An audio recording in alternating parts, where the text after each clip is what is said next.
Good morning guys, welcome to my channel. ये video time table से related है।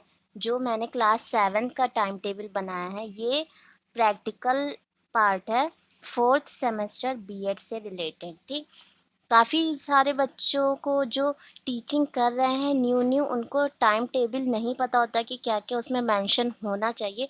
तो एक परफेक्ट टाइम टेबल आप कैसे बना सकते हैं, यहाँ पे हम डिस्कस करेंगे। सबसे पहले ऊपर आपको मेंशन करना पड़ेगा कि ये जो टाइम टेबल है वो किस क्लास से रिलेटेड है, 6 से, 7 से, 5th से, किससे है। ठीक, तो सबसे पहले आप मेंशन करेंगे टाइम टेबल और क्लास। ये एग्जाम्पल मैं आपको दे रही हूँ 7th क्लास का। अब यहाँ देखिए कुछ रोज हैं एंड कॉलम्स हैं। ठीक, एक तरफ यहाँ पे मेंशन किया गया है पीरियड एंड नीचे क्या दिया गया है, डेज। जैसा कि आप लोग देख रहे हैं, पीरियड्स आप देख रहे हैं राइट हैंड साइड लिखे हुए हैं, first period, second period, third period, fourth period, और उसकी टाइमिंग भी दी गई है। टाइमिंग हम लोग इसलिए मेंशन करते हैं, इससे पता चलता है कि कौन सा पीरियड कितने मिनट का है, कितने आवर का है। ठीक, और हर एक पीरियड की अपनी खासियत होती है, और ये भी टाइम टेबल में मेंशन करना ज़रूरी है कि एएम है कि पीएम है, और हर पीरियड दूसरे पीरियड से इक्वल होना चाहिए। जैसे मान लीजिए, एग्जांपल दे रही हूँ, फर्स्ट पीरियड अगर हाफ एन आवर का है तो सेकंड पीरियड भी हाफ एन आवर का ही होना चाहिए। ऐसा नहीं कि कोई पीरियड 50 मिनट का हो गया, कोई 20 ही मिनट का हुआ, नहीं।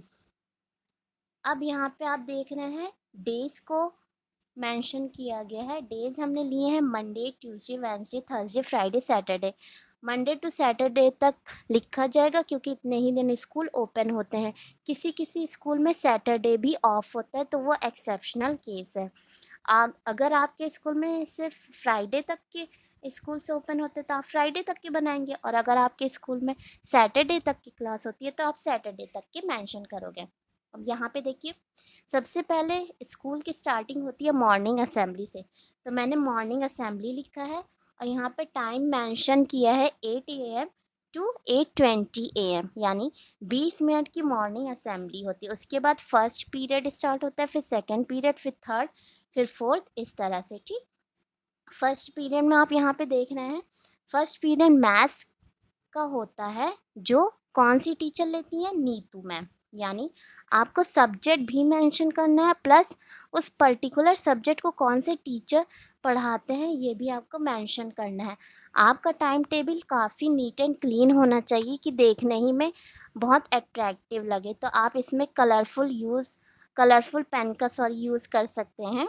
बस ये ध्यान रखना है कि ये आपका बीएड का पार्ट है, और प्रैक्टिकल के लिए फाइल में ये अटैच होगा, तो आपको ग्रीन और रेड पेन यूज़ नहीं करना है। उसके बाद यहाँ पे देखिए, थर्ड पीरियड विनीता मैम लेती थी, और fourth period computer Pushpa ma'am लेती थी, तो यहाँ पे मैंने मेंशन किया है। उसके बाद लंच होता है बच्चों का, जो 11 बजे से 11:20 तक के होते हैं, यानी 20 मिनट्स की मॉर्निंग असेंबली थी और 20 मिनट्स का ये लंच ब्रेक। उसके बाद फिफ्थ पीरियड है, जो 11:20 से स्टार्ट हो रहा है और 12 बजे ख़त्म हो रहा है, जो स्मिता मैम लेती थी, हिंदी। ठीक, उसके बाद इसी तरह से सिक्स्थ पीरियड है, सेवन्थ पीरियड है, एट्थ पीरियड है। ठीक, यहाँ पे आपको सब्जेक्ट प्लस टीचर्स के नेम। अब इंग्लिश फर्स्ट, फिर इंग्लिश सेकंड लिया गया है। किसी किसी स्कूल में जैसे टीचर अपने कन्वीनियंस के लिए क्या करते हैं, 3 दिन फर्स्ट पेपर पढ़ाते हैं और 3 दिन सेकंड पेपर पढ़ाते हैं। यही रूल हिंदी में भी लागू होता है। कुछ टीचर 3 दिन Monday to Wednesday Hindi first पढ़ाते हैं, और थर्सडे टू सैटरडे ग्रामर पढ़ाते हैं। तो इससे बच्चों को भी समझ में आता है, प्लस टीचर का वर्क थोड़ा सा इजी हो जाता है। आई होप आपको ये टाइम टेबल किस तरह से बनाना है ये समझ में आ गया होगा। Thank you very much for subscribing my channel. Like and share please. Thank you to all.